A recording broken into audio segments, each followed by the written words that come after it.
It's really nice to see a fresh design in the TWS world, but for many reasons, these earphones may not be for you. These are the nothing ear stick.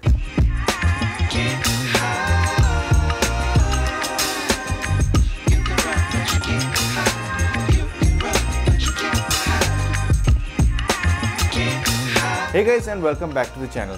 I don't think these earphones were as hyped as the ear ones were because these didn't sell out as fast as the ear ones did on Flipkart, which was about 2 minutes during their first sale.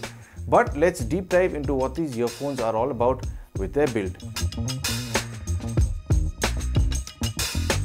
The unboxing experience is a first of its kind, at least for me, because when you unbox it, you do get the nothing ear stick out of one side, and the other side of this box you get a round case with the literature and cable in it. It's nice to see that they've made a cable that reflects the design of the case, and it has a USB-C on both ends. I wish this were a longer cable and had a USB-A on one side, but I guess this is the way forward. The case is a fresh design and see-through like the ear one, which will certainly be prone to scratches over time. The inner section of the case feels like the Nothing logo looks.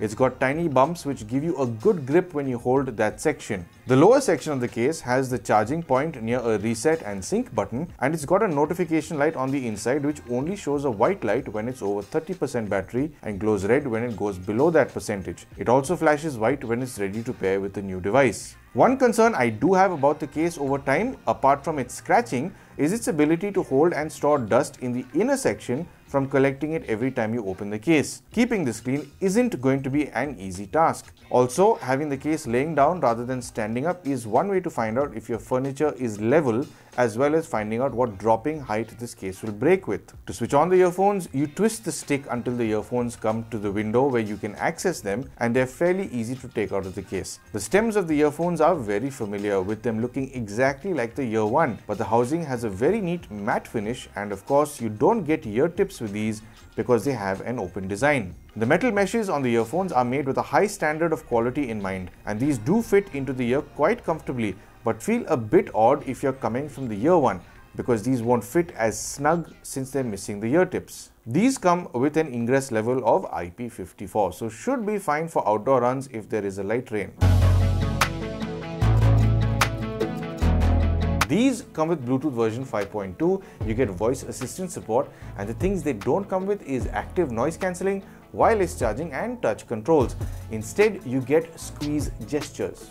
These do have in-ear detection, fast pairing and app support from the same app the Nothing Ear one used, but now it's been updated and it's a little cooler looking. The squeeze or pinch controls take a little getting used to if you're coming from a set of earphones that had touch controls or slide controls. A single pinch on either stem will let you play and pause your music or answer and end phone calls. This cannot be customized, unlike the other functions of double pinch, which lets you skip a track forward or decline a call. A triple pinch will skip to the previous track. A pinch and hold on the left earbud lets you reduce volume. The same on the right earbud lets you increase volume. If you continue to hold, it keeps increasing or reducing your volume instead of just increasing or reducing by a single increment. A double pinch and hold is unassigned out of the box, which you can assign to your voice assistant. It does take a little getting used to. I prefer the tap and slide functions of the ear one compared to this, but I suppose it's a matter of time until I get comfortable with this kind of action. One thing I do like is the playback tones for feedback. They're done very well and sound soft on the ear without being lost while consuming audio. The app also has equalizers, so you can customize your audio, which I'll speak about in the chapter about sound. These connect to the last paired device they were connected to, or you will have to manually go into the device's Bluetooth settings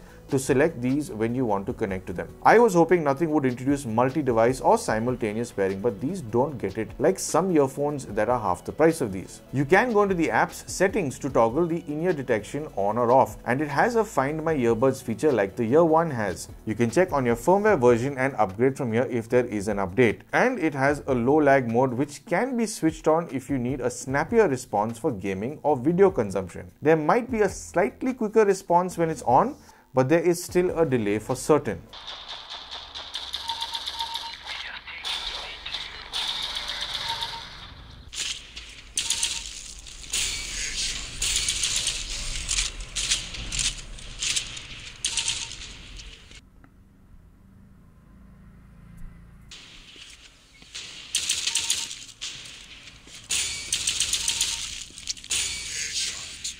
does have active noise cancelling, and its active noise cancelling has not fallen short. So the most recent ones I've tested are the LG Tone FP5 and the JBL 230NC. And one issue I did have with these while consuming any media, at least during the first maybe 6 to 7 months, there was a constant. It also does very well with its environmental noise cancelling. So just to save you a little time, let's see how the environmental noise cancelling sounds off of the latest version of these earphones right now. So I'm calling from the usual busy street wherever I do these call tests from, just to give you an idea of how much of an environment this is battling.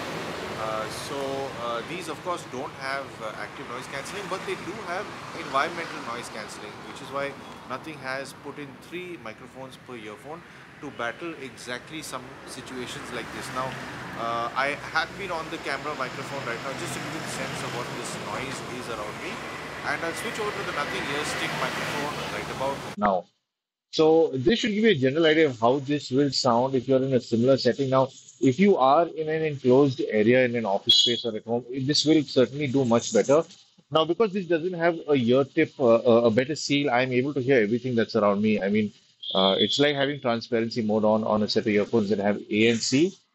So now, usually what I do is I toggle between the ANC modes as well as the transparency mode to see if there is a shift in algorithm with the ANC.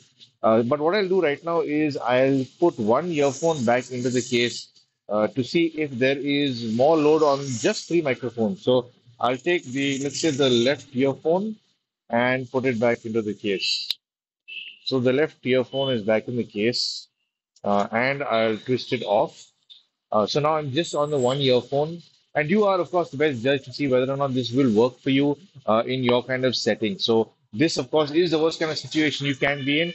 So I do hope this has helped you understand these earphones a little bit better, and I will see you back at the studio.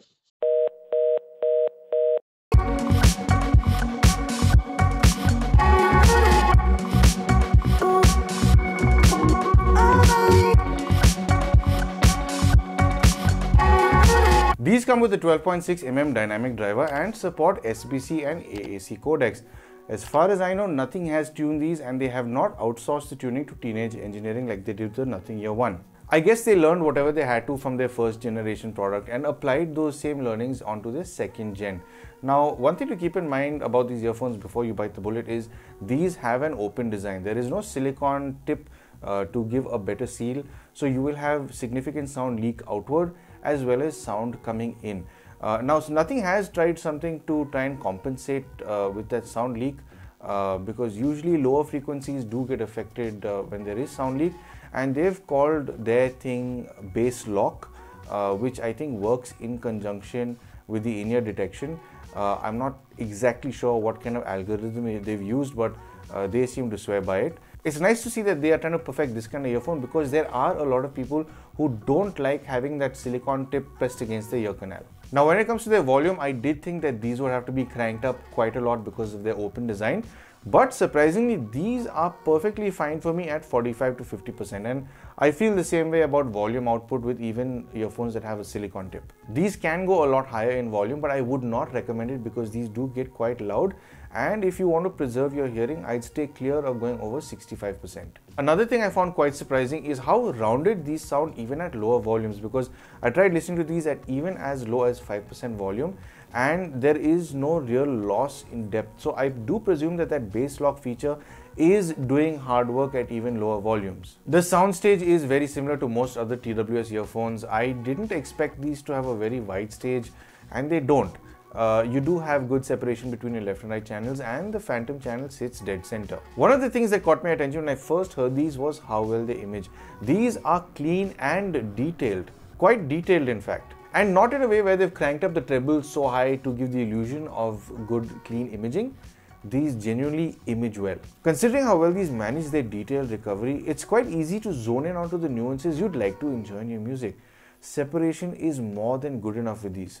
These aren't really hi-fi levels of detail. High frequencies have some accentuation, but they are delivered in a very smooth manner and stay away from being too shrill or sharp for the ear. The combination of how these image and deliver this range makes listening to most genres of music quite enjoyable. Being an open design, you'd think these wouldn't be as focused in this range, but the way Nothing has constructed the housing, if you're wearing these right, and they fit you well, this frequency range can in fact be easy enough to listen to until the batteries die. Listening to Cyndi Lauper's True Colors, there's a good amount of potential sibilance some earphones could face and a lot of high frequencies in this track, but these earphones handle this range with composure and don't sound like a second generation product at all. The mid frequencies do have a slight recess, but these don't thin out as much as I expected them to. Vocals are pushed slightly back, but it remains present and detailed. The only real issue in this range is sound leak, which could contribute towards this range sounding as if it lacks in punch. But as long as you listen to these in a quiet environment, they perform rather well. Listening to Dave Mason's We Just Disagree, his voice and the backing vocals come at you with good detail without sounding thin in the lower mid-range. For a set of open earphones, these perform well in this range. Lower frequencies are exaggerated and they have to be to form any sense of balance with this kind of open design. Nothing has incorporated a bass lock, which works along with the in-ear detection, which is supposed to detect sound leak to be able to boost the range to ensure a balanced delivery. The bass does have punch and good extension, but it lacks tightness. It's not as defined as I'd like it to be, but can certainly achieve low frequencies without much effort. The issue that I have with it is that at times it can seem a little too exaggerated. So much so it eats into the mids, making them sound muffled because it eats into the detail. It's great for all genres really, unless you enjoy vocal heavy music, which the bass can rob you of mid-detail. Listening to Major Laser's Light It Up, it's pretty evident that when the bass kicks in, it takes center stage and the other frequencies have to take a seat while the bass puts on a performance for you. I wouldn't say these are perfect for bass enthusiasts, but they do pretty well at handling their bass despite being an open design. Now with the Nothing X app, you can choose EQ presets and you can also customize in EQ setting.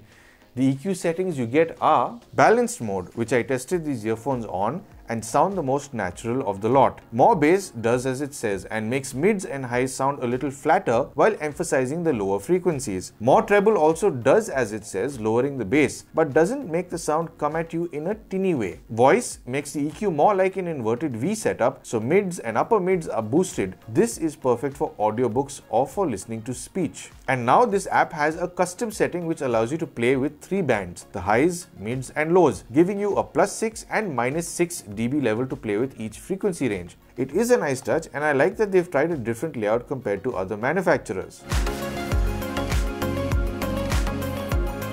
So to sum up, when it comes to the build, the case's finish is very similar to the Ear One in the sense it is glossy and it is see-through, so it's bound to pick up a whole bunch of scratches like my Nothing Ear One did. Considering you have to twist the case open, that window on the inside, once it opens, a lot of dust and grime is bound to settle in, and the inside is also bound to pick up the movement of the turning, because I'm sure dust will just get spun around on the inside like a washing machine, so it's going to be looking pretty ugly very soon, I think. The inner part of the case definitely feels more premium than the Nothing Ear One because they've given it those little bumps which gives it a little more texture. I like the fact that they've gone through that effort to do something like this. And the earphones also do certainly feel a lot more premium. The outside of the earphones housing where the stem is almost identical to the Ear One, but the housing of the earphone is a matte finish and that metal mesh is very premium looking. The one thing I wish Nothing did do is maybe put a little ridge on the outside of the case, be it on one little end or along the whole side of the case, because if it rolls off of a table, it's definitely going to fall down and break. Will the mechanism and all hold up from the fall? I don't know, but I certainly wouldn't want my new set of earphones to break at any point in time.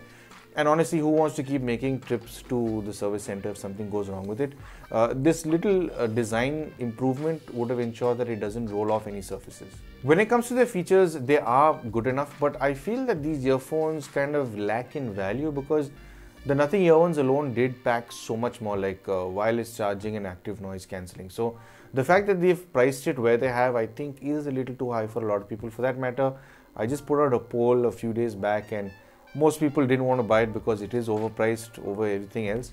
When it comes to the whole lack of touch and slide controls, I did find myself missing using the Nothing Ear One's features. But having said that, the pinch controls are interesting to use because the playback audio and even the way it just feels, it does work well. Yes, there is a bit of a learning curve, but I do find myself missing the slide controls for volume for sure. Now, when it comes to the way they sound, it will vary between individual to individual, more so because these will not fit everybody the same way. At least with the ear tip, you have the option of finding the best fit, be it larger tips, medium or even small tips. With this, it's a one size fits all. So if you've got a larger concha, it will sit further away from your ear canal. If it's a smaller concha, it's going to fit closer. So you're bound to feel a bit of a difference from person to person.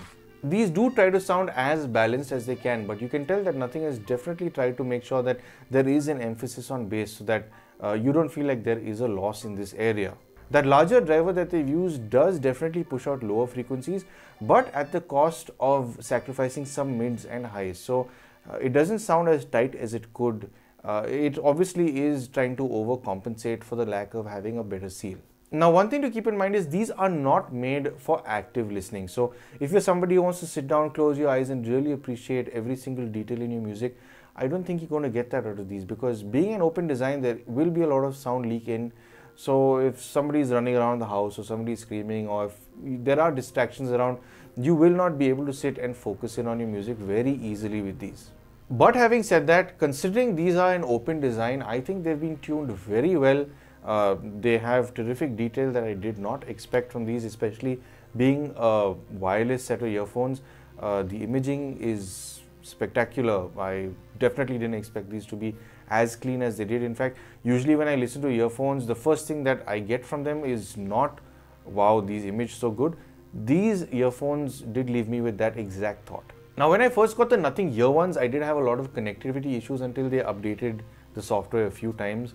I did expect some issues with this, but I'm happy to say I have not had any connectivity issues with these except once or twice. Now, when I was consuming audio and maybe I jumped over from one track to another, this has happened literally once or twice in the last few days that I've been testing these. There was maybe a 0.2 second drop in the audio and it recovered immediately. That drop in the connection I don't think was anywhere close to how bad the Nothing Ear one was, because that used to cut off for a little longer than that, every 10 minutes or every 5 minutes. I'm hoping this doesn't get worse over time, but I'll be able to let you know through a long-term report, which I will do in a few months' time. So who are these for? If you're an audiophile, I wouldn't say these are for that in particular. These are more for casual listening, or even if you go for walks or your runs in the evening and you want to be aware of your surroundings, this does make sense to have. I do know some earphones that have ear tips, have transparency mode, but this is for the person who doesn't like having that ear tip, because some people do feel uncomfortable with having such a snug thing in the ear. This sits slightly more freely and doesn't feel as intrusive as those. So would I recommend these earphones? Well, I'd say it's a yes and a no from me, because if you're a person who cannot tolerate having a ear tip or an in-ear style design, not that those earphones are particularly in-ears, they just sort of sit on the outside of the ear canal. But if you do feel uncomfortable with having that silicone tip against your ear canal and you prefer a slightly more open set of earphones, these can be for you, provided you like the way they sound and the features they have.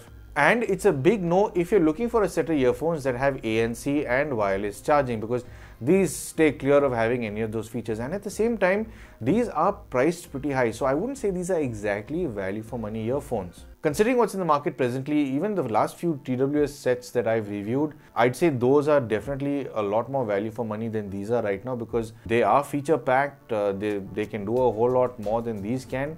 I wouldn't say that I should compare these with the way they sound, because it wouldn't be fair. It would be like comparing apples and oranges, because this is an open set compared to a sealed set of earphones.